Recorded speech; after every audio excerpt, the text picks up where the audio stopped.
देखिए, पहली बात तो कोविड के बारे में कुछ चीजें समझनी जरूरी हैं। तो पहला तो ये समझना जरूरी है कि कोविड एक ऐसी बीमारी है जो कि ज्यादातर जो स्वस्थ लोग हैं उनको खास अफेक्ट नहीं करती, चाहे उसका कोई भी वेरिएंट हो।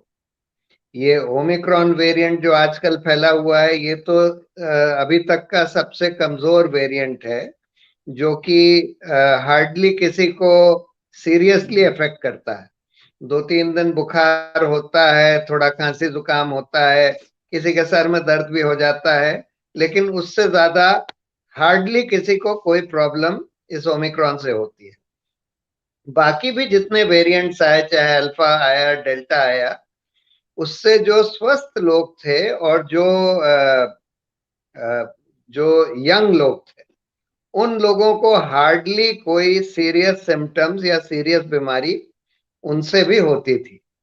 सीरियस बीमारी होती थी, लेकिन उन लोगों को होती थी जो या तो बहुत बूढ़े थे, या फिर जिनको बहुत सारी कोमॉर्बिडिटीज जिसको कहते हैं, diabetes, heart disease, respiratory diseases वगैरह वगैरह, इस तरह की अगर प्रॉब्लम्स रही हो तो उन लोगों को सीरियस प्रॉब्लम होती थी।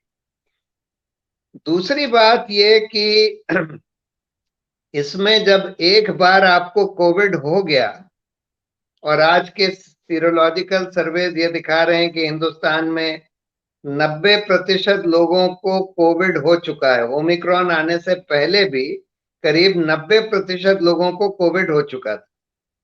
उसके बाद फिर से कोविड, या कम से कम सीरियस कोविड, फिर से हार्डली किसी केस में होता है। यानी कि एक बार कोविड हो जाए तो उससे जो आपको प्रोटेक्शन मिलता है वो किसी भी वैक्सीन के प्रोटेक्शन से कहीं बेहतर होता है। तीसरी बात, ये जो वैक्सीन्स हैं, ये कोविड की कोविड का वायरस आपको लग जाए उससे आपको नहीं बचा सकते। ये वैक्सीन्स उस तरह के नहीं हैं। यानी कि इनमें से कोई भी वैक्सीन ऐसा नहीं है जो कि आपको कोविड लगने से बचा सके या कोविड स्प्रेड करने से बचा सके। जिनको वैक्सीन लगा होता है, बस इतना ये कहा जाता है। अब पहले ये कहते थे, क्लेम करते थे वैक्सीन वाले कि नहीं, अगर आपने वैक्सीन लगा लिया तो फिर आपको फिर से कोविड नहीं होगा। बाद में देखा गया, आजकल तो देखा जा रहा है ओमिक्रॉन में तो करीब करीब जिन लोगों ने वैक्सीन लगवाया था या नहीं लगवाया था, सबको उतनी ही मात्रा में कोविड हो रहा है। तो ये बिल्कुल क्लियर है कि कोविड से ये वैक्सीन आपको नहीं बचा सकता।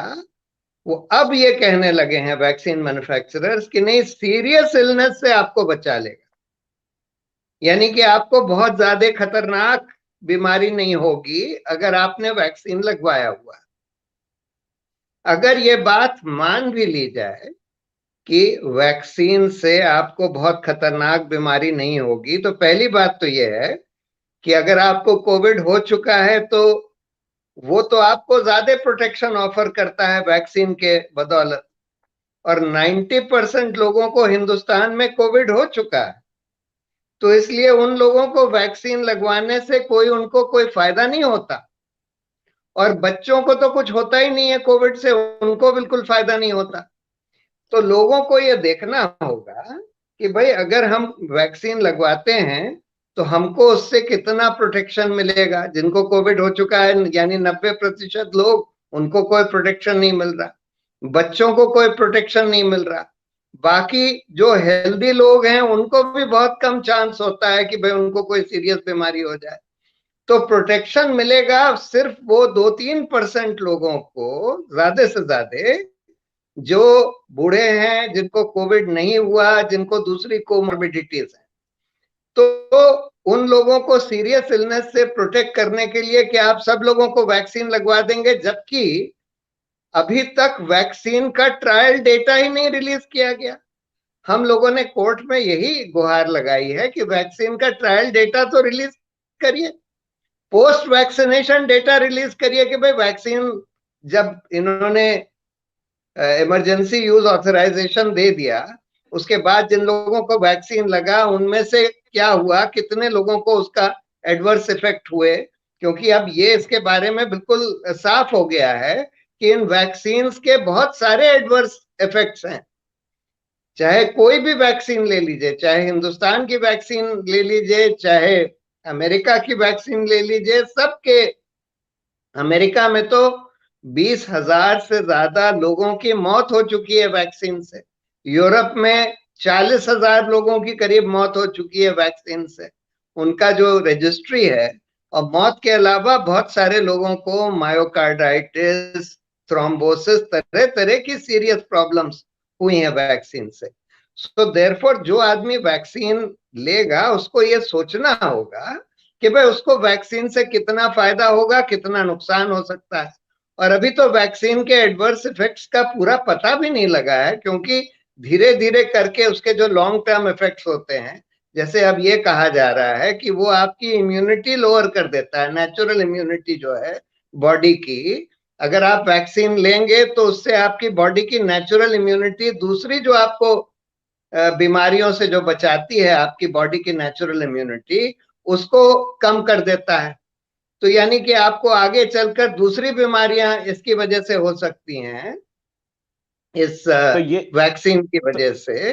तो इसलिए लोगों को ये सब देखकर फिर तय करना पड़ेगा।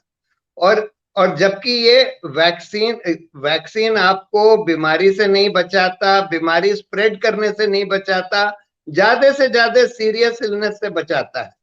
तो ये तो हर एक जने का इंडिविजुअल डिसीजन है। कोई सरकार ये नहीं कह सकती कि भाई वैक्सीन आपको लेना ही पड़ेगा, और नहीं तो आपको काम पर नहीं आने दिया जाएगा, नहीं तो आपको बस में नहीं ट्रैवल करने दिया जाएगा, ट्रेन में नहीं ट्रैवल करने दिया जाएगा, वगैरह वगैरह। क्योंकि ये तो आपका इंडिविजुअल डिसीजन है कि भाई आप कितना खतरा खुद के लिए मोल लेना चाहते हैं। क्योंकि आप दूसरों के लिए कोई ज्यादा हैजर्ड नहीं प्रेजेंट कर रहे, क्योंकि जो लोग वैक्सीन ले रहे हैं या नहीं ले रहे, उनका जो कैपेसिटी है टू गेट द इन्फेक्शन और स्प्रेड द इन्फेक्शन, वो बराबर है। तो आप इसलिए प्रशांत आपका जी, आप तो इंडिविजुअल डिसीजन। प्रशांत जी, अब तो वैक्सीन के सभी चीज पे सवाल हो रहा है। सीडीसी ने जो अपना लास्ट डेटा रिलीज किया है, जिसमें वैक्सीनेटेड लोग थे जिनकी मौत हुई है, उसमें सीडीसी खुद कंफर्म कर रहा है कि जो कोमॉर्बिड पेशेंट थे उसमें 75% लोगों की डेथ हुई है। इसका मतलब है कि सीरियस इलनेस को भी प्रोटेक्ट नहीं कर रहा है ये वैक्सीन।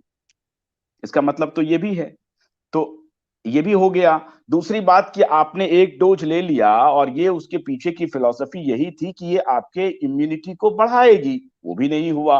अब वो कह रहे हैं कि इम्यूनिटी का भी एक पीरियड है, 2 महीने 3 महीने के बाद आपको सेकेंड डोज और फिर बूस्टर डोज। इसका मतलब है कि ये अपने ही फिलॉसफी से खुद को काटते जा रहे हैं कि आपकी इम्यूनिटी का भी एक पीरियोडिकल एक एक पीरियड है, जिसके बाद ये इम्यूनिटी कम होते जाएगी, फिर आपको बूस्टर लेना पड़ेगा। और ये सभी अभी ट्रायल फेजेस के हैं। इसका मतलब कि क्लिनिकल ट्रायल पूरी तरह से इस वैक्सीन का नहीं हुआ है।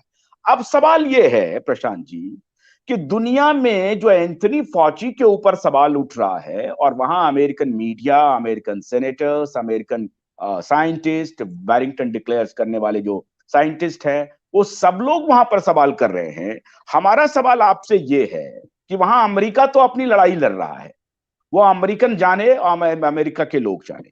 हमारे देश में, ये हमारे देश में कितने एंथनी फॉची हैं, और ये कैसे लीड कर रहा है कोरोना टास्क फोर्स को? कौन गाइड कर रहा है इस सरकार को? ये आंख मूंद करके एंथनी फॉची के दिए गए सारे प्रोटोकॉल जो कि उसने डब्ल्यूएचओ को दिए हैं, और वो डब्ल्यूएचओ जिसको कि खुद पीटर मैकॉले कह रहे हैं कि वो ट्रस्ट वर्दी ऑर्गेनाइजेशन नहीं रहा, WHO lost all kind of trust, उनके गाइडलाइंस को हमारी सरकार आंख मूंद के फॉलो कर रही है। इसका क्या करें? नहीं, ये तो बहुत दुर्भाग्यपूर्ण बात है कि हमारे देश में अच्छे मेडिकल साइंटिस्ट हैं, अच्छे वायरोलॉजिस्ट हैं, अच्छे इम्यूनोलॉजिस्ट हैं, उनमें से एक दो लोग बोल भी रहे हैं इसके खिलाफ।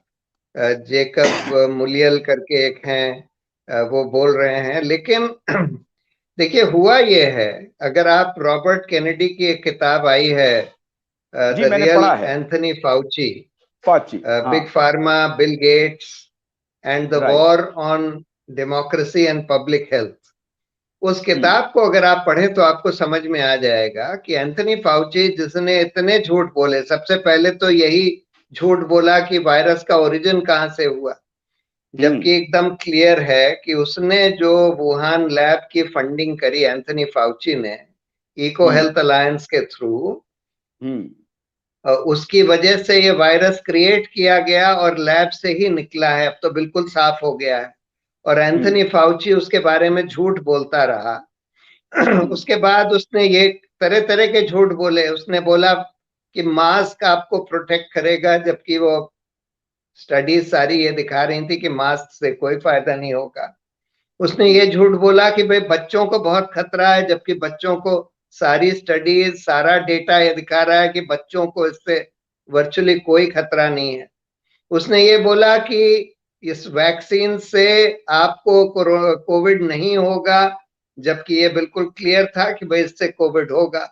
उसने ये झूठ बोला कि ये वैक्सीन बिल्कुल सेफ हैं, इसके कोई एडवर्स इफेक्ट्स नहीं है, जबकि एडवर्स इफेक्ट्स हैं। अब प्रॉब्लम ये है, अब सवाल ये उठा कि भाई ऐसा कैसे हुआ कि ऐसा झूठा आदमी जो बिल्कुल झूठ बोलता है, वो अमेरिका का और करीब करीब दुनिया का लीडर बन गया, जो कोविड का पब्लिक पॉलिसी रिस्पांस जो देशों के द्वारा होता है, उसका लीडर कैसे बन गया, क्या हुआ। ये बात रॉबर्ट केनेडी की किताब से समझ में आती है कि दुनिया में, खासकर अमेरिका और यूरोप वगैरह में, जो वायरोलॉजिस्ट हैं या जो इम्यूनोलॉजिस्ट हैं, जो इन सब चीजों पर रिसर्च करते हैं, उसमें से 80% लोगों की फंडिंग दो सोर्सेस से आती है। या तो नेशनल इंस्टीट्यूट ऑफ हेल्थ या national institute of infectious and allergic disease. Diseases, जो कि दोनों इफेक्टिवली एंथनी फाउची कंट्रोल करता है पिछले 35 साल से। या फिर बिल गेट्स ने जो फाउंडेशन बनाया है, उसके थ्रू आती है। तो ये दो आदमी 80% रिसर्च फंडिंग, चाहे वो यूनिवर्सिटीज के थ्रू जाती हो, चाहे वो कोई और रिसर्च इंस्टीट्यूशंस के थ्रू जाती हो, वो सारा ये दो आदमी कंट्रोल करते हैं। और दोनों जनों के वैक्सीन्स में बहुत हैवी इन्वेस्टमेंट्स हैं। बिल गेट्स ने तो अपना आधा पैसा वैक्सीन कंपनियों में इन्वेस्ट किया हुआ है। एंथनी फाउची के पैटेंट्स भी हैं वैक्सीन्स में, जो इंस्टीट्यूट्स वो हेड कर रहे हैं उसके भी पैटेंट्स हैं। तो इन दोनों का एक बहुत बड़ा वेस्टेड इंटरेस्ट है वैक्सीन्स को प्रमोट करने में। और फिर इन्होंने ये किया कि ये जो बड़ी टेक्नोलॉजी कंपनीज हैं, गूगल, फेसबुक और ट्विटर, इन तीनों को से इन तीनों ने भी इन्वेस्ट कर लिया वैक्सीन कंपनीज में। और तीनों को, जो इसका अगर भय फैलाया जाए कोविड का और लॉकडाउन वगैरह किया जाए, उससे उनको फायदा होता है, क्योंकि लोग घर पर बैठ के फेसबुक, ट्विटर और गूगल, यूट्यूब वगैरह पर काम करते रहते हैं, तो उनकी कंपनियों को डायरेक्ट फायदा होता है। फिर उनके थ्रू फैक्ट चेकिंग की फंडिंग कराई गई। और फैक्ट चेकिंग जो कोविड में कराया गया, वो सब एक तरफा था। यानी कि अगर आप जो एंथनी फाउची और बिल गेट्स कह रहे हैं उसके खिलाफ कुछ भी अगर आप बोलते हैं, तो ये जो सोशल मीडिया प्लेटफॉर्म्स हैं, ये आपको सेंसर कर देंगे। मैंने एक बार एक आर्टिकल लिखा, why I am a vaccine sceptic, उसको ट्वीट किया तो वार्निंग आ जाती है। मैंने एक मेटा स्टडी थी मास्क के ऊपर, जो ये दिखाती थी कि 60 स्टडी ऐसी हैं जो ये दिखा रही हैं कि मास्क से कोई फायदा नहीं होता, नुकसान ज्यादा होता है।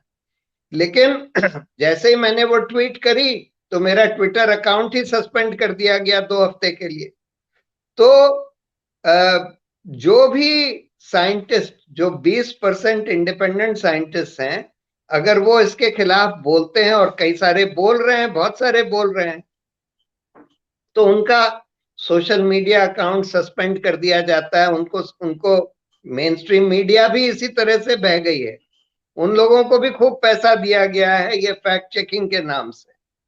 मुझे तो खुद पता है कि बहुत सारे अच्छे अच्छे मीडिया प्लेटफॉर्म्स, उनको पैसा मिला है इस तरह की फैक्ट चेकिंग करने के लिए इन्हीं लोगों से। या तो फेसबुक या ट्विटर या गूगल या बिल गेट्स फाउंडेशन वगैरह से पैसा मिला है फैक्ट चेकिंग करने के लिए, और फिर वो फैक्ट 319 चेकिंग वही बिलियन डॉलर, करते हैं कि जो ऑफिशियल 319 नैरेटिव बिलियन है डॉलर का। उसके खिलाफ अगर बोल रहे हैं तो उसको दबा दिया जाए। तो इस वजह से ये हो रहा है, और हिंदुस्तान भी उसको एक तरह से जैसे अमेरिका को लीडर मानकर और उनसे डर के हिंदुस्तान भी उसको फॉलो कर रहा है, और बहुत सारे लोगों को यहाँ पर भी पैसा मिल रहा है उन्हीं लोगों से। एक और वेलकम ट्रस्ट करके जो फार्मास्यूटिकल कंपनी है, उनका भी ट्रस्ट है, वो भी बहुत सारे वायरोलॉजिस्ट वगैरह को फंड करती है हिंदुस्तान में भी। सो नहीं तो अब आते ये हैं बहुत सर, बड़ा ये जो एक जाल सा बन गया है, जिस जाल की वजह से जो जो इंडिपेंडेंट रिसर्च है वो बाहर आ ही नहीं पा रहा, वो पब्लिक डोमेन में आ ही नहीं पा रहा। ये public health foundation of India, public health foundation of India, जिसको कि सबसे पहले गेट्स फाउंडेशन ने फंड किया, और देखिए जी हाँ। कनाइवेंस कैसा है इनका, कि सरकार के लोग उसमें मिले और ऐसा प्रतीत होने लगा कि ये तो सरकारी चीजें हैं।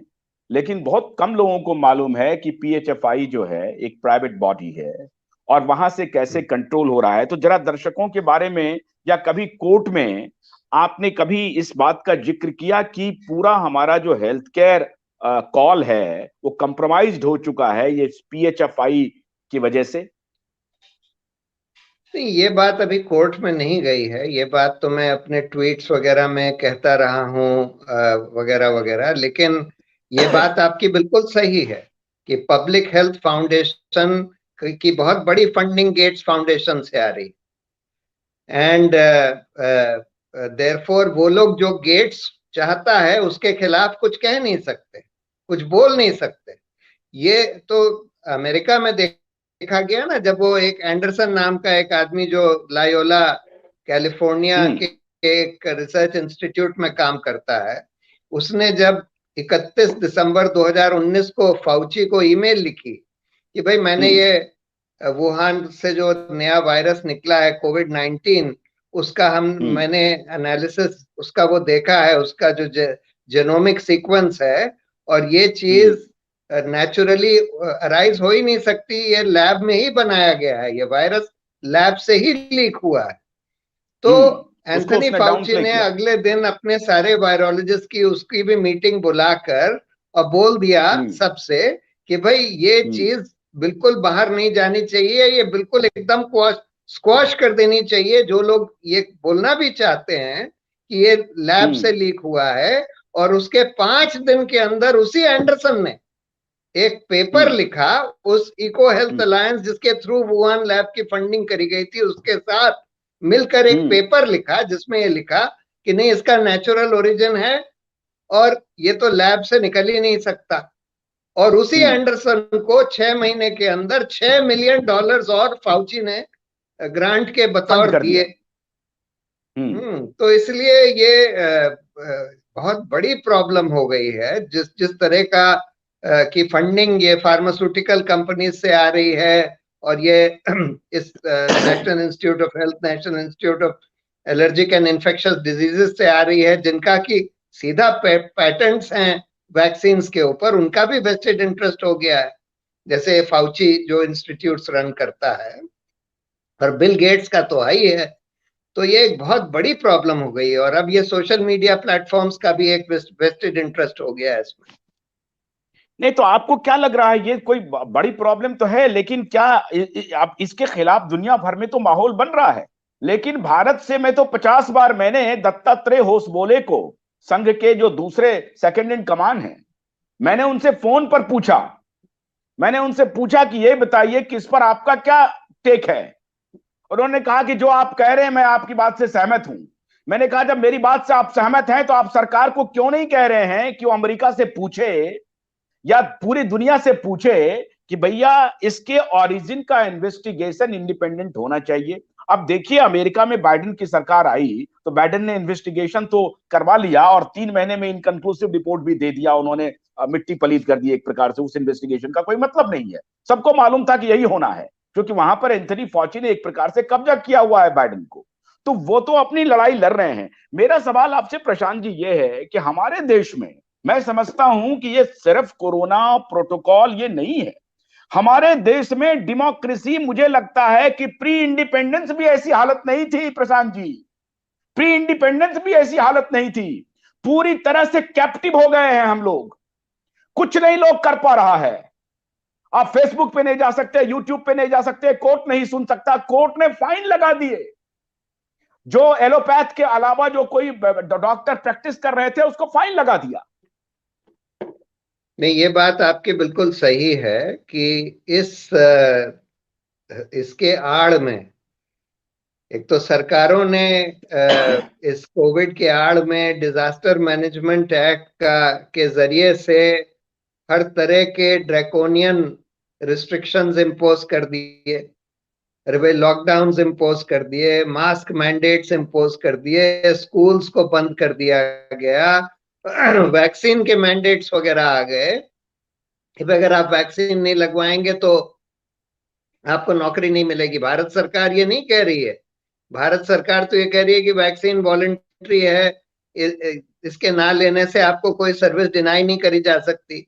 लेकिन बहुत सारी स्टेट गवर्नमेंट्स, करीब करीब सारी स्टेट गवर्नमेंट्स ने इसके बावजूद भी इस तरह के ऑर्डर्स इशू कर दिए। दिल्ली, मध्य प्रदेश, राजस्थान, तमिलनाडु, सारे ही स्टेट्स ने, गुजरात, सब स्टेट्स ने इस तरह के ऑर्डर्स इशू कर दिए कि अगर आप वैक्सीन नहीं लगवाएंगे तो आपको नौकरी पर नहीं जाने दिया जाएगा, आपको यहाँ नहीं बैठने दिया जाएगा, ट्रेन में नहीं ट्रेवल करने दिया जाएगा, वगैरह वगैरह। तो अनफॉर्चुनेटली इसकी आड़ में बहुत सारे दूसरे तरह के भी वेस्टेड इंटरेस्ट डेवलप हो गए कि भाई सरकारों को मजा आ रहा है कि इनको इतनी पावर मिल गई कि जो चाहो रिस्ट्रिक्शन इम्पोज कर दो। जब उनको लगता है कि भाई स्टूडेंट्स का कोई मोबिलाइजेशन नहीं होना चाहिए, स्टूडेंट्स बाहर नहीं आने चाहिए, तो यूनिवर्सिटीज सारी बंद कर दो, कॉलेजेस बंद कर दो। अभी तक सारी यूनिवर्सिटीज कॉलेजेस बंद हैं। कोई डेमोन्स्ट्रेशंस, कोई प्रोटेस्ट मीटिंग्स वगैरह इसके आड़ में होने नहीं देते। जब उनको सूट करता है तो अपनी कोई पॉलिटिकल रैली करनी हो वो कर लेते हैं, लेकिन दूसरे लोगों को जो उनको नहीं सूट करता उन पर रोक लगा देते हैं।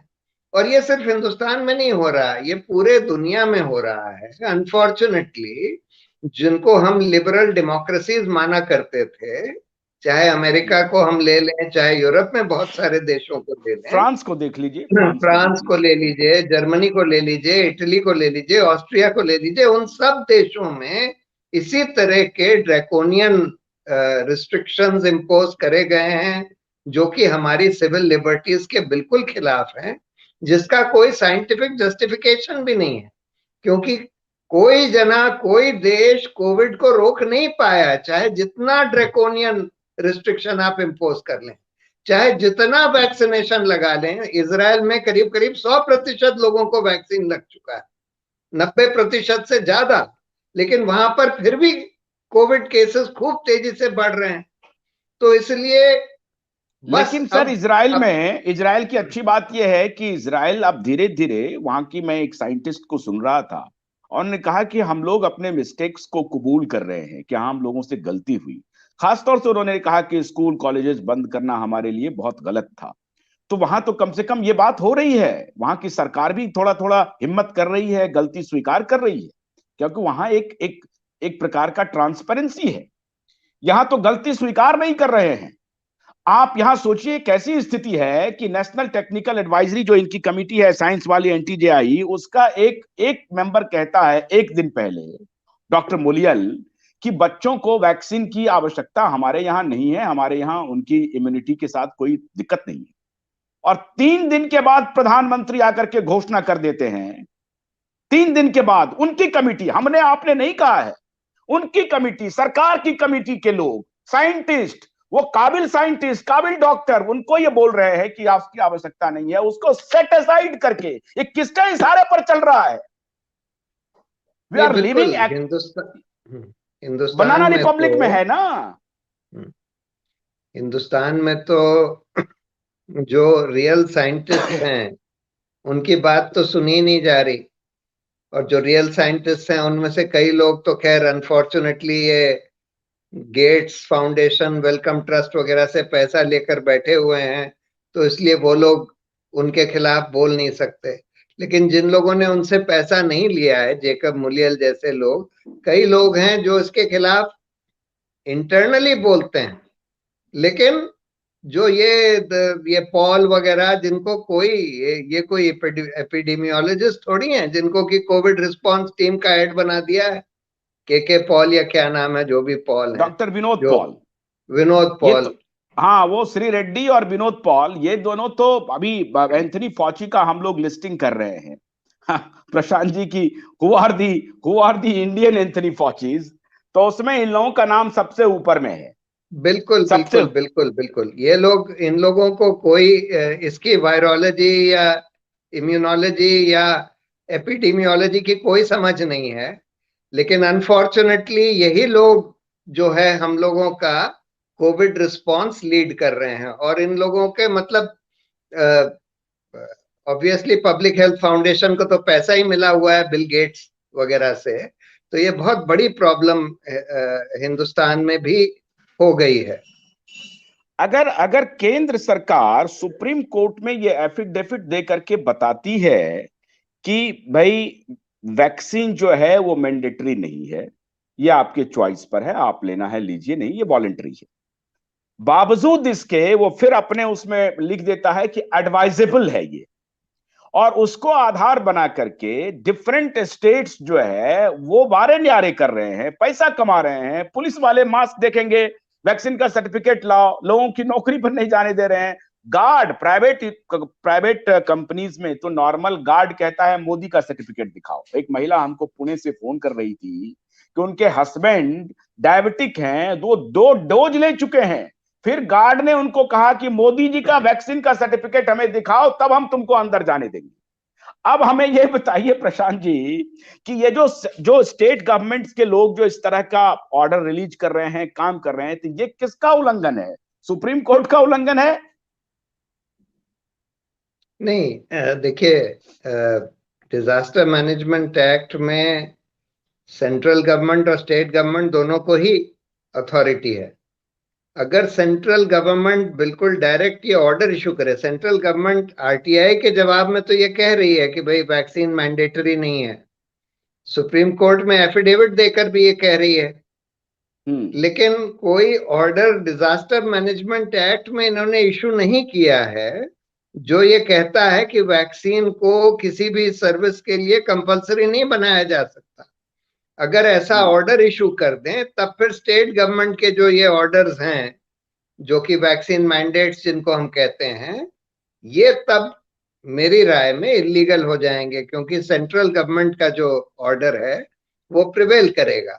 लेकिन हम लोगों ने तो ये स्टेट के मैंडेट्स दूसरे आधार पर चैलेंज करे हैं कि भाई जब सुप्रीम कोर्ट ये कह चुका है कि हर एक इंडिविजुअल का बिल्कुल फंडामेंटल राइट है कि वो कोई दवाई ले या ना ले, कोई वैक्सीन ले या ना ले, अनलेस उसके ना लेने से वो दूसरे लोगों को हैजर्ड पोज कर रहा है, तब अलग बात है।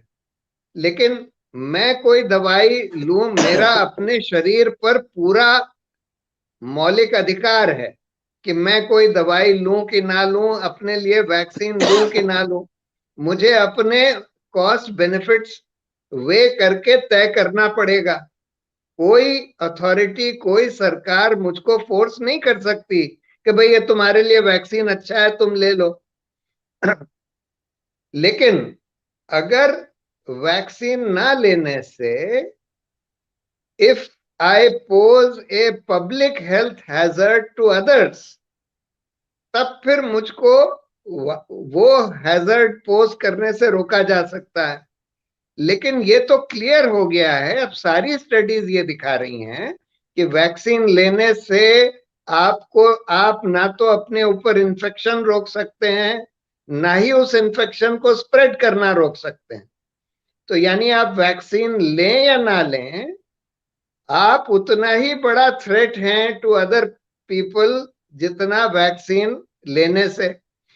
तो देयरफॉर अब तो सिर्फ ये इशू है कि भाई वो ये कहते हैं कि भाई तुमको सीरियस इलनेस नहीं होगी अगर तुम वैक्सीन ले लो।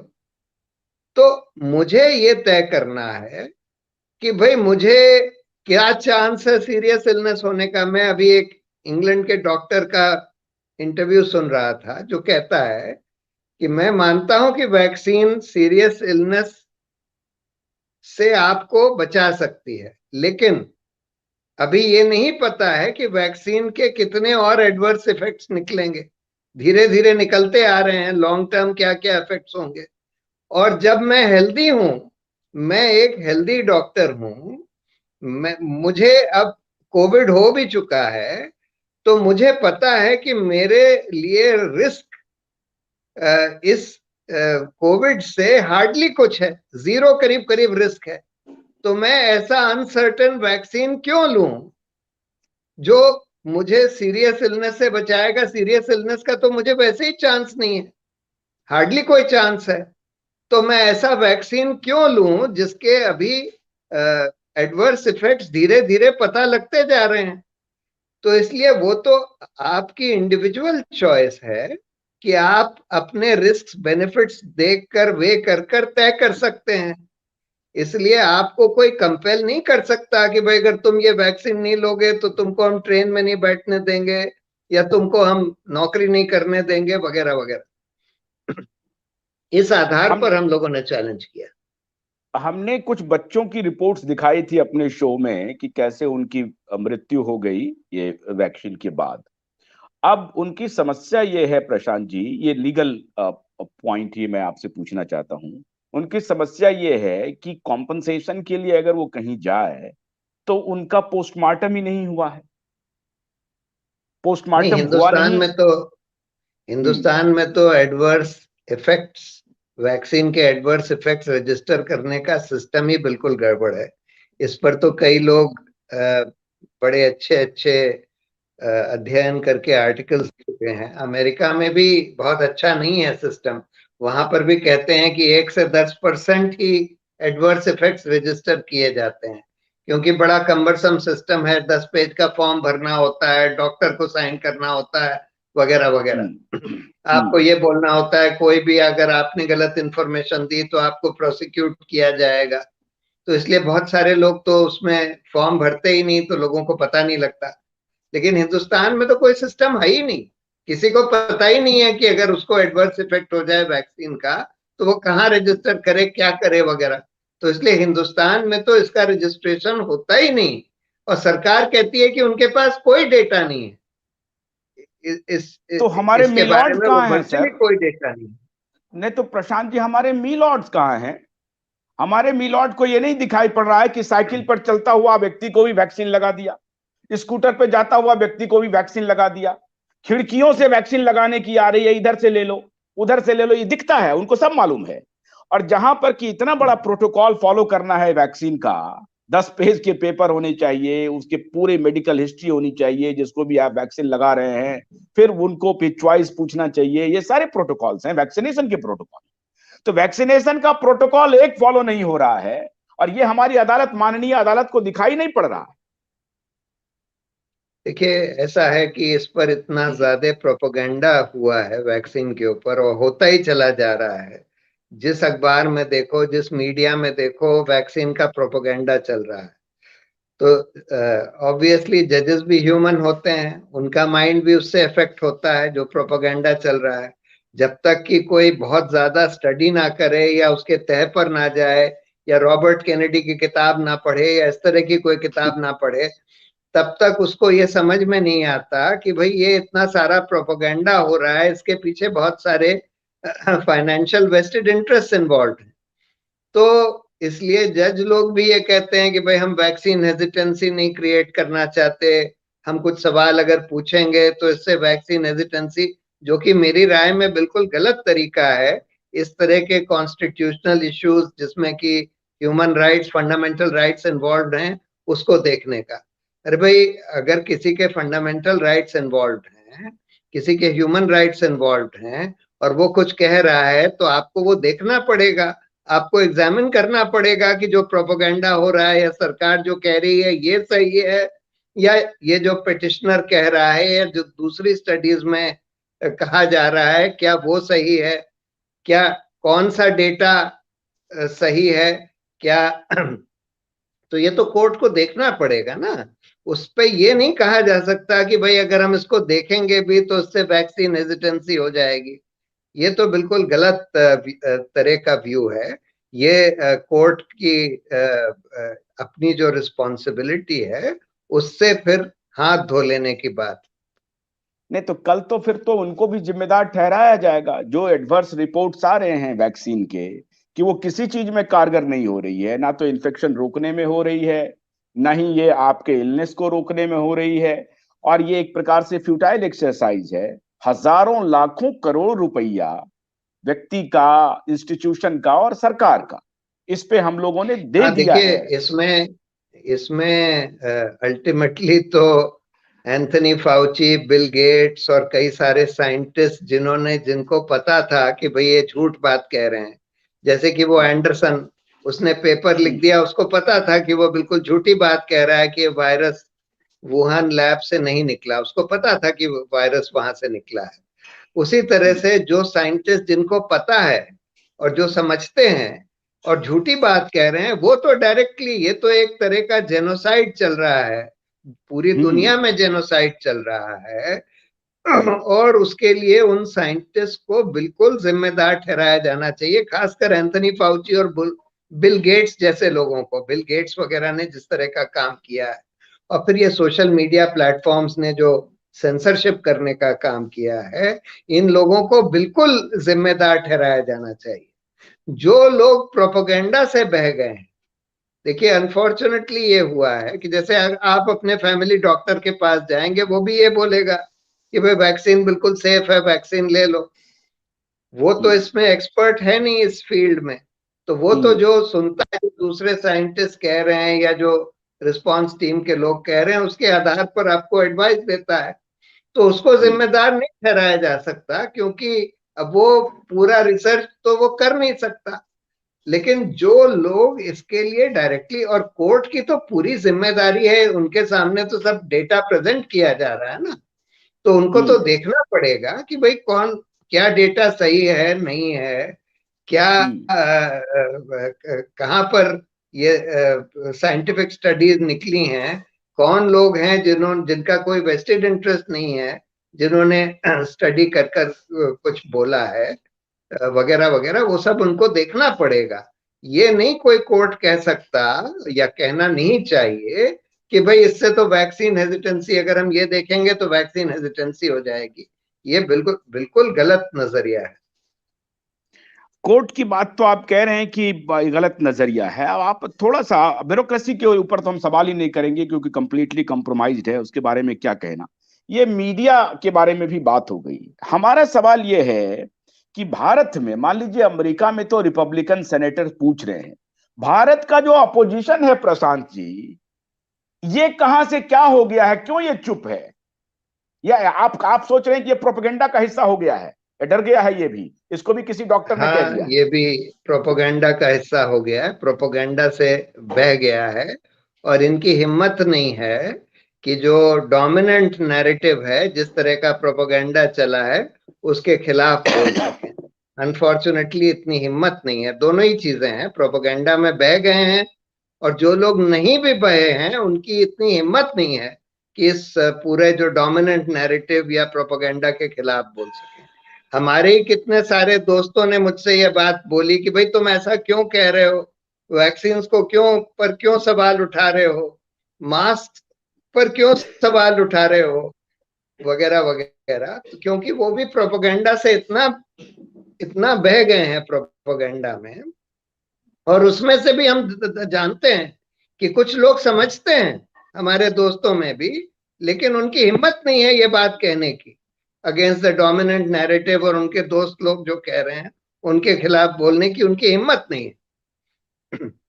तब तो ये बिगर इशू हो रहा है ना एक प्रकार के फ्रीडम मूवमेंट का, क्योंकि यहां तो हमको लग रहा है कि one and all on the same page, opposition का हाँ, हिम्मत हो नहीं हो हिंदुस्तान में तो करीब करीब यही हालात हैं। बहुत कम लोग हैं जो इस पूरे डोमिनेंट नैरेटिव पर सवाल उठा रहे हैं, बहुत कम लोग हैं। अमेरिका और यूरोप में तो बहुत लोग हैं जो कि अब उठा रहे हैं, बड़े बड़े पब्लिक डेमोन्स्ट्रेशंस भी हो रहे हैं इसके खिलाफ। लेकिन हिंदुस्तान में अभी बहुत कम लोग हैं, क्योंकि इसकी पब्लिक अवेयरनेस भी बहुत कम है और हिम्मत भी लोगों की कम हो गई है। ये एक बहुत बड़ी प्रॉब्लम है। ये माननीय अरविंद केजरीवाल तो हद ही कर दिया है। वो तो एक समय चले गए थे कि फाइजर को ले आते हैं, और वही फाइजर है जिसने नाइजीरिया को कहा कि भैया अपना सब कुछ पहले मॉर्गेज करो। ब्राजील के साथ उन्होंने क्या क्या लगाया। ये तो अजीब तरह की बात करने वाले हैं ये अरविंद केजरीवाल जी, कि फाइजर को बोल रहे थे कि देखिए, उनको भी ले अरविंद को तो आइए। मैं अच्छी तरह से जानता हूं, और हम्म। उसके बारे में क्या कहूं, मतलब अ, वो कुछ तो कहिए सर, उसमें दर्शक आज कोई सुनना चाहते हैं, बड़ी संख्या में दर्शक जुड़ रहे हैं यूट्यूब पे। वो सवाल पूछ रहे हैं कि उनके बारे में पूछिए कि वो जो rule of the game, politics का rule of the game change करने के लिए आए थे, what he is doing right now. नहीं, वो तो एकदम एक नीच तरह के पॉलिटिशियन बन गए हैं, जो कि बस सत्ता में रहना चाहते हैं, अपनी सत्ता बढ़ाना चाहते हैं। उसके लिए जो भी करना हो, उनकी कोई आइडियोलॉजी नहीं है, कोई मॉरल प्रिंसिपल्स नहीं है, कोई एथिकल स्टैंडर्ड्स नहीं है। जो उनको लगता है कि जिससे उनकी सत्ता बढ़ेगी या उनकी पावर बढ़ेगी, वो करते हैं। ये हमने बार बार बहुत सारी जगह ये बात देख ली थी। सो ये तो उनके बारे में और कुछ डिस्कस करने से कोई फायदा नहीं है, बिकॉज ये बात मैंने अच्छी तरह से समझ ली थी, तभी मैंने उनको अपोज करना शुरू किया था। कुछ लोग सवाल पूछ रहे हैं, एक जो मैं हाल में, चूंकि लेफ्ट विंग मीडिया जो है उनको लोग कहते थे कि चलो ये कुछ एंटी स्टैब्लिशमेंट या कोई जो रिपोर्ट्स है जो सरकार के खिलाफ नहीं लोग बोलते हैं, ज्यादातर जो मीडिया जिसको गोदी मीडिया कहने लगे हैं, तो एंटी जो जो मैं उसका नाम आप समझ जाएंगे। तो लेफ्ट विंग जो उनको मैं मैक्सेसी अवॉर्डी गैंग कहता हूं, वो मैक्सेसी अवॉर्डी गैंग वाले जो इतने बड़े सिद्धहस्त पत्रकार थे, उनकी एक रिपोर्टिंग हमने इस मुद्दे पर नहीं देखी, एक रिपोर्टिंग नहीं देखी। ये तो हाँ, अजीब स्थिति बड़ा है। बड़ा अनफॉर्चुनेट है कि असल में प्रॉब्लम ये है कि अ, इतना पैसा आया है इसके नाम से, कोविड के नाम से, हम्म। फैक्ट चेकिंग के नाम पर, कि हमारे कई सारे जो अच्छे अच्छे ऑल्टरनेटिव मीडिया के पत्रकार वगैरह भी थे, उनके भी मीडिया प्लेटफॉर्म्स को काफी काफी पैसा मिला है इसी के हम्म। नाम से, फैक्ट हम्म। चेकिंग। तो कईयों ने अपना बिल्कुल बिल्कुल, आप इशारा कर रहे साइंस हैं, हम ऑल्ट समझ रहे हैं। न्यूज खोल दिया, किसी ने कुछ और खोल दिया साइंस दबायर के भी चले नाम गए से। इसी में, हाँ। हम्म। सो इसलिए ये बहुत बड़ी समस्या हो गई है। लोगों को लगता है बहती गंगा में हाथ धो लो, तो मतलब ये पैसा आ रहा है खूब, इसमें अपना हाथ धो लो, क्या फर्क पड़ता है? क्या हम तो वही डोमिनेंट नैरेटिव को प्रमोट कर रहे हैं जो, और और ह्यूमन माइंड की एक बहुत बड़ी एक वीकनेस होती है कि हम्म। जैसे बर्ट्रैंड रसल ने बोला था ना कि the hmm. Human mind has this great weakness of bringing itself to believe what is in its interest to believe। तो हम्म। बड़े आसानी से हम वो बात को मान लेते हैं, कबूल कर लेते हैं जो हमारे इंटरेस्ट में दिखती है। अगर हमको 10 करोड़ रुपया मिल रहा है बिल हम्म। गेट्स फाउंडेशन से या गूगल से या फेसबुक से कि भैया तुम हम्म। इसकी फैक्ट चेकिंग करके, तो हमको लगता है कि ठीक है, हमको यही तो करना है, यही डोमिनेंट नैरेटिव यही है। हमको डोमिनेंट नैरेटिव को प्रमोट करना है और ऑल्टरनेटिव वॉइसेस को सप्रेस करना है, उसको फेक न्यूज कह देना है, तो वो लोग करने लगते हैं। एक दर्शक सवाल कर रहे हैं कि अनवैक्सीनेटेड पीपल का मूवमेंट इस देश में जरूरी है। आपका क्या ओपिनियन है? नहीं, बिल्कुल जरूरी है, बहुत जरूरी है। यूरोप में और अमेरिका में तो बहुत बड़ा मूवमेंट खड़ा हो गया है, और हिंदुस्तान में भी बहुत जरूरी है। मयंक हमारे सहयोगी हैं, वो कुछ सवाल कर पूछना चाहते हैं आपसे। प्रशांत जी, मयंक। देखिए, मुझे, आशुतोष जी, मुझे जाना है, बस तो मैं बस पांच बस मिनट एक, और रुक हाँ, सकता हूँ। मैं, मेरा वक्त भी खत्म हो रहा है, बस हाँ, 5 मिनट सर जी। बस मयंक पूछिए सवाल। सर एक एक आपने बात करी कि प्रोपागेंडा की, आपने बात करी कि इसमें लेफ्ट राइट सेंटर सब एक हो गए हैं और प्रोपागेंडा की धारा में बह गए हैं। तो सर जो कॉमन मैन है, जिसके पीछे इतना पैसा लगाया जा रहा है उसे प्रोग्राम करने के लिए, तो सर आपकी नजर में डी प्रोग्रामिंग के लिए क्या तरीका हो सकता है उन लोगों की? क्योंकि सर इस पूरे पैंडेमिक में हमने देखा है कि सबसे बड़ा वॉर जो हुआ, जो वार किया गया है, वो लोगों की क्रिटिकल थिंकिंग एबिलिटी पे किया गया है। तो सर इसको आप जी क्या हाँ। बोलेंगे? हाँ जी हाँ, तो बहुत ज्यादा प्रोपोगेंडा हुआ है, लोग प्रोपोगेंडा में बह गए हैं। तो मेरी राय में उनको अब पहली बात तो ये बतानी पड़ेगी, जो रॉबर्ट केनेडी ने अपनी किताब में लिखी है, कि इसके पीछे कितने बड़े बड़े खिलाड़ी हैं, कितने बड़े फाइनेंशियल इंटरेस्ट हैं, और कैसे 80% साइंटिस्ट जो वायरोलॉजिस्ट इम्यूनोलॉजिस्ट हैं, उनको इन दो सोर्सेज से, दो तीन सोर्सेज से ही पैसा मिलता है। और इस वजह से वो उस नैरेटिव के खिलाफ बोल नहीं पाते। और किस तरह से ये जो सोशल मीडिया कंपनीज हैं, इनका क्या फाइनेंशियल वेस्टेड इंटरेस्ट इसमें हो गया है, कि वैक्सीन कंपनीज में भी इनका इन्वेस्टमेंट है, और इनको इनको पैसा भी दिया जा रहा है गेट्स फाउंडेशन वगैरह से, इस तरह की फैक्ट चेकिंग करने के लिए। और ये लोग आगे पैसा दे रहे हैं छोटी छोटी इंडिपेंडेंट मीडिया कंपनीज को इस तरह की फैक्ट चेकिंग करने के लिए। पहले तो ये एक्सपोज करना जरूरी है, चाहे वो हमारे दोस्त ही क्यों ना हो जो एक्सपोज होते हो इसमें।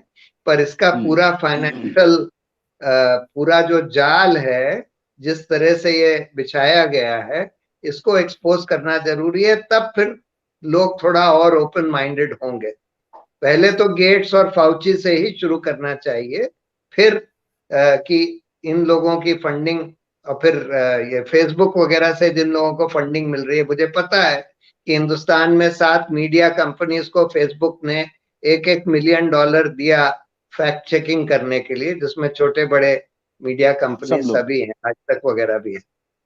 सर एक चीज आपने बोली कि कोर्ट जो अल्टरनेटिव मैंडेट्स के ऊपर जो व्यूज हैं, उसके रिगार्डिंग कोई भी पिटिशन वो नहीं दे रहे हैं, वो कह रहे हैं कि वैक्सीन हेजिटेंसी है। तो सर क्या ये प्रोपागेंडा, मतलब प्रोपागेंडा क्या, जो भी हम प्रोग्रामिंग अगर इसको हम कह रहे हैं, प्रोपागेंडा में भी लोगों को पसंद ना कोड आए, भी प्रोग्रामिंग। लेकिन क्या सर कोर्ट कोर्ट के जो बेंच पे जो जजेस बैठे हैं उनकी प्रोग्रामिंग ऐसी हो गई है कि वो वैक्सीन हेजिटेंसी के नाम पे फंडामेंटल राइट्स का मतलब खत्म कर उल्लंघन रहे हैं? कर सर रहे हैं। मर्डर है फंडामेंटल राइट्स का ये। नहीं, कईयों की हो गई है, कईयों के माइंड में वो प्रोपोगेंडा का इफेक्ट हुआ है। लेकिन देखिए, जज का तो ये काम है कि वो ऑब्जेक्टिवली जो एविडेंस या जो मटेरियल उसके सामने पेश किया जाता है, उसको एग्जामिन करके फिर तय करे। तो इसलिए आपका जो भी बायस हो, उसको हटाकर आपको देखना होता है। लेकिन अनफॉर्चुनेटली ये ह्यूमन माइंड ऐसा है कि जज भी ह्यूमन है, वो भी इस प्रोपोगेंडा वगैरह से इन्फ्लुएंस होते हैं, सर एंड लेकिन देयरफॉर ये जो हो रही है कोर्ट प्रॉब्लम। सर लेकिन जो कोर्ट्स है उन्होंने अपने प्रेमिसेस में ही सबसे पहले जो वैक्सीन कोविड-19 के जो प्रोटोकॉल्स है इम्प्लीमेंट कर दिए, और हमने देखा कि कोर्ट सबसे पहले वो थे जो ऑनलाइन मोड पे चले गए थे ऑफलाइन से। तो सर जब उन्होंने अपने ही प्रेमाइस में, अपने कोर्ट्स में ये चीज इंप्लीमेंट कर ली है, तो उसके अगेंस्ट की जो पिटिशन है, एक तो सर बहुत ज्यादा पिटिशन वो फाइल नहीं होने देते हैं। तो सर मतलब बहुत ही अजीब सी कॉनंड्रम वाली स्थिति है, असमंजस वाली स्थिति है। तो सर ये मतलब कोर्ट सर एक, अब मैं क्या बोलूं सर, वो कोर्ट भी जो है सर वो साफ नहीं रह पा रहा है इस पूरे सिचुएशन में। तो सर नहीं तो इसके वो बारे में उसका आप उसका उन्होंने बताया ना कि कोर्ट वो नहीं नैरेटिव का हिस्सा हो गई। जो नहीं नहीं नैरेटिव दुनिया भर में चला, उसका हाँ, हिस्सा हो लेकिन गई कोर्ट। लेकिन सर बॉम्बे हाई कोर्ट ने एक डिसीजन दिया था कि अगर आपके पास किसी मेडिकल प्रैक्टिशनर का अगर वैक्सीन एग्जेम्पशन सर्टिफिकेट है, तो आपको वैक्सीन के लिए फोर्स नहीं किया जा सकता। तो सर बाकी जो कोर्ट्स हैं या फिर जो सुप्रीम कोर्ट है, वो सर इस पूरे मामले में सुओ मोटो कॉग्निजेंस क्यों नहीं ले पा रहा है? नहीं, ठीक है, वो बहुत सारी पिटिशन सुप्रीम कोर्ट में पेंडिंग है, उनकी सुनवाई होने वाली है, होएगी अब।